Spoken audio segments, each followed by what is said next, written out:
journée, c'est qu'effectivement, c'est une journée qui se déroule à Coubertin, à Paris, et qu'on sait pertinemment, enfin, je crois que tous les athlètes de haut niveau savent pertinemment que lorsqu'une journée se déroule sur les lieux où tu vis, c'est porteur de performance. Ce que je retiens, moi, d'abord de cette journée, c'est l'ambiance. Nos concurrentes et toutes les athlètes qui sont remplaçants ou partenaires étaient présents autour de nous. Ce que je retiens aussi de cette journée, c'est que Coubertin était vide sur mon premier combat. Je rencontre la championne du monde en titre, Winkelbauer, et j'avais pas le droit de perdre.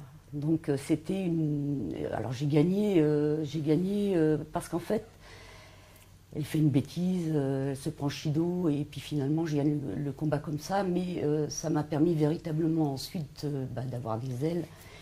Ce dont je me souviens aussi qui m'a porté, c'est finalement, on tire le deuxième jour, et le premier jour, Brigitte est championne du monde en titre, et je me dis, bon Brigitte, tu vas pas être toute seule, quoi. Il y en aura d'autres. Et voilà, il y a eu 7 médailles.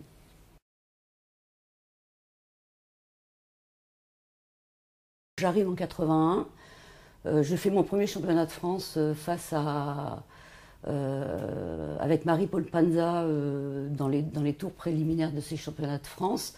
Marie-Paul Panza, vice-championne du monde en 80.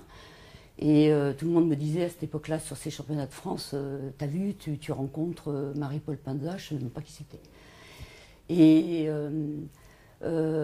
donc c'est un process en fait, et à partir du moment où effectivement ce titre de championne de France en 81 m'a permis vraiment de me révéler et de me dire finalement que je pouvais atteindre les sommets. Voilà.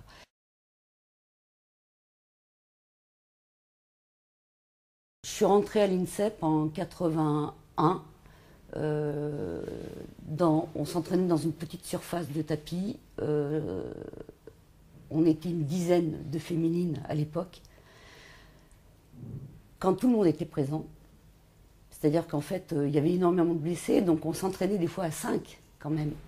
Par contre, ce qui m'a permis d'être vraiment, je pense, au sommet de ma gloire, c'est tout le process qu'il y a eu avant. C'est-à-dire que j'ai commencé le judo à l'âge de 14 ans, que je m'entraînais avec des garçons en permanence, et que lorsque je suis arrivée à l'INSEP, tout le monde me disait, c'est pas possible, tu fais de la musculation, toi. Et en fait, j'avais jamais fait de musculation de ma vie. Et c'est ce qui m'a permis, je pense, d'avoir cette détermination, cette puissance, parce que j'étais très, très, très puissante.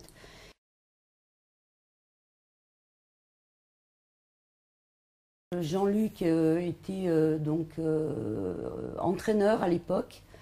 Il accordait une grande place au judo féminin. Je crois que c'est un des premiers, enfin, me semble-t-il, c'est ma perception, hein, une des premières personnes à croire au judo féminin.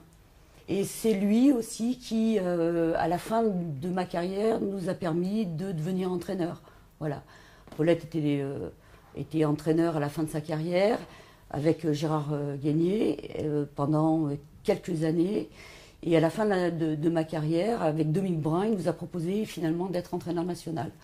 Donc je pense il avait cette conviction sur le fait qu'effectivement le judo féminin pouvait exister en tant que tel.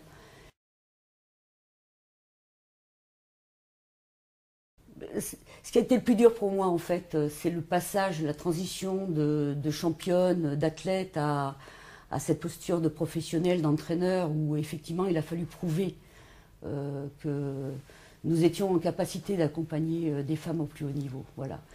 Ce qui me semble important, en fait, notamment dans le monde de l'entraînement, parce que moi je l'ai vécu quand j'étais athlète, il y avait Paulette et Gérard Guénier qui se complétaient. Chacun avait sa vision des choses, une perception bien particulière de l'accompagnement. Il y avait vraiment une complémentarité.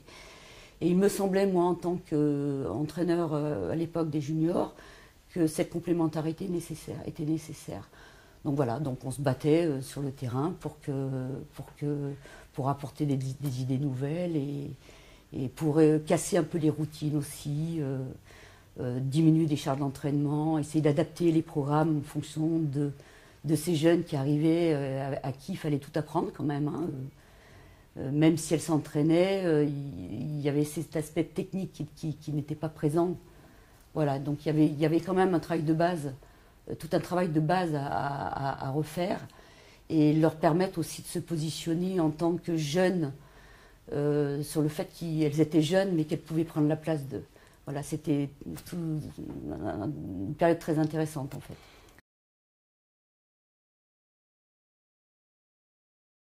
Oh, il y en a plusieurs, hein. Il y a Marie-France Collignon qui techniquement a été super douée. Elle avait un don. Pascal Daugé avec ses techniques de balayage qui faisaient tomber, y compris des 70 kilos. Euh, sur l'international, Ingrid Bergmans, avec sa détermination, sa volonté, son courage, son énergie, sa force de travail, voilà. Et bien évidemment, Brigitte avec sa stratégie. Donc finalement, il y avait plusieurs modèles qui m'ont animée tout au long de mon parcours. Je prenais finalement des unes et des autres ce qui me manquait pour pouvoir me construire et être au plus haut niveau.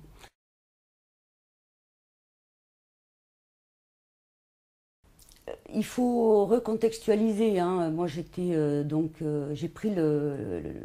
j'ai remplacé François Fournier donc à l'INSEP pour être donc formateur, responsable de la formation du brevet d'état premier degré à cette époque-là. Donc, je touchais des athlètes de haut niveau, garçons et filles, et il me paraissait essentiel effectivement parce que en fait, l'idée c'est permettre finalement à des athlètes de haut niveau de prendre conscience de ce que c'est véritablement que le judo. C'est important de prendre conscience de ce que c'est. Je me souviens, moi, j'ai passé mon BE2 à l'INSEP. C'était René Rambier donc, qui avait ma place à cette époque-là, hein, et qui me disait il faut absolument que tu analyses l'activité sous tous les angles, alors système d'attaque, attaque-défense, la contre-attaque, etc., les liaisons de boussole, le sol. Je me disais, mais moi le judo, je connais quoi, enfin qu'est-ce qu'il me dit quoi. Et c'est quelques années après que j'ai pris conscience finalement de la nécessité de prendre du recul par rapport à sa propre pratique pour être encore meilleur. Voilà. Et après ma carrière, j'ai passé, je change de sujet, mais on est toujours dans le même sujet. J'ai passé le concours du professeur de sport pour pouvoir être d'abord entraîneur national et ensuite formateur. C'est à ce moment-là, finalement, que j'ai pris conscience que je ne maîtrisais pas complètement le judo, quoi. C'est avec cette prise de recul, je me suis dit, finalement, à cette époque-là, si j'avais su tout ce que je sais au jour d'aujourd'hui, peut-être que j'aurais été encore meilleure sur le terrain, quoi, en tant qu'athlète de haut niveau. Et donc, cette formation, elle me paraît essentielle et nécessaire. Et je pense que c'est important d'être confronté, que les athlètes de haut niveau puissent être confrontés à la formation et au double projet, parce que ça va leur permettre déjà de s'approprier une vraie réalité et de prendre du recul par rapport à leur pratique personnelle en fait.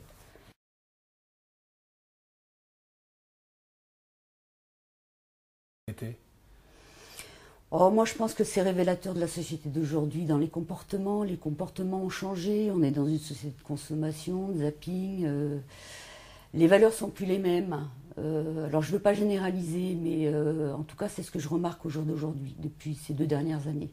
Voilà, avec un problème de respect. Alors ça s'explique par la pression, hein, puisque les athlètes aujourd'hui ont besoin de faire des résultats. Alors il y a les résultats de la Fédé, il y a des enjeux, il y a les résultats au niveau des clubs, il y a des enjeux. Il faut aussi qu'ils pensent à leur reconversion parce que il n'y a qu'une place sur le podium, hein, il n'y en a pas 36. Et je pense qu'on doit leur faire prendre conscience de ça, des réalités du monde professionnel, parce que le jour où ils vont se blesser ou qu'ils sortent de ce dispositif-là, et bien derrière, il n'y a rien, quoi. Enfin, il n'y a rien.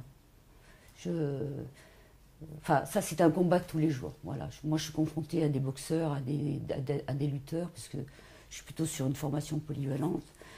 Et c'est des choses que je vis tous les jours. Et quitte à avoir une casquette de gendarme sur la tête et à me faire mal aimer de temps en temps, eh bien, j'hésite pas à frapper du poing sur la table, mais aussi à frapper sur l'épaule en disant, ouais, c'est pas mal, quoi. Voilà.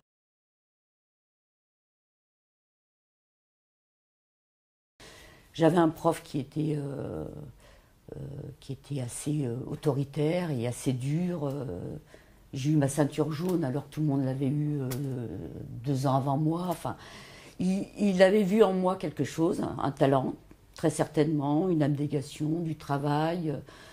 Et ça me permet, vraiment, moi, ça me permettait de me canaliser parce que j'étais une vraie pile électrique. Et donc, il m'a permis de me projeter aussi. C'est-à-dire que j'étais ceinture verte, il me parlait des championnats de France. On avait le tableau de tous les champions de France affichés dans la salle de judo. Et il me disait, celle-ci, tu vas prendre sa place. Et moi, dans ma tête, je me disais, mais il va pas bien la tête, quoi. Ce qui m'a aussi marqué chez lui, c'est qu'il était dans l'accompagnement, mais dans l'autonomie. C'est-à-dire qu'à chaque fois que je partais en compétition, il me laissait seule partir. Bon, je partais avec ma famille, mais j'étais seule, livrée à moi-même. Et il fallait que je me débrouille toute seule, quoi. Et ça m'a véritablement marqué.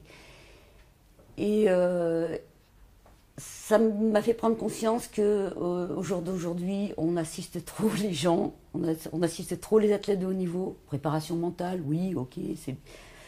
Mais je crois qu'à un moment donné, on est confronté à un dilemme. C'est soit tu tiens la main en permanence, soit tu la tiens un peu, mais tu la lâches un peu aussi. Et aujourd'hui, tout le monde a envie d'être près des athlètes, à dire, voilà, c'est moi. Je crois que voilà, l'athlète a sa place. Il faut qu'il prenne sa place, il faut qu'on lui apprenne à prendre sa place. Et ça, c'est véritablement essentiel. Et moi, il me semble qu'on n'est pas tout à fait là-dedans.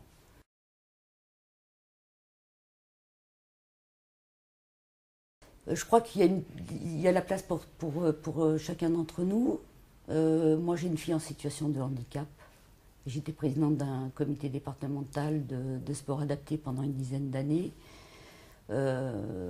J'ai travaillé avec la Fédération de judo pour organiser des championnats de France, pour ouvrir, pour développer la pratique dans le sport adapté, que ce soit dans le judo, mais pas seulement, le roller, le rugby, des activités collectives, etc. Et je pense que la Fédération française de judo a toute sa place aussi par rapport à ces publics très, très particuliers, et y compris aussi les publics en difficulté. Voilà. C'est ce que je voulais dire.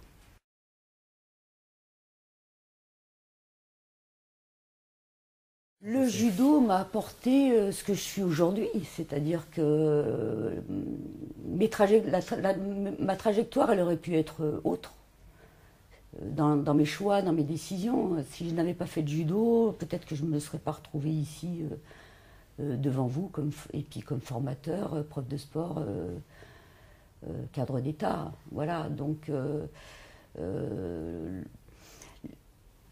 c'est important finalement d'avoir des objectifs, c'est important d'être encadré par des... Moi, mon prof de judo, je lui dois tout. Ben, parce qu'il m'a amené là où il fallait.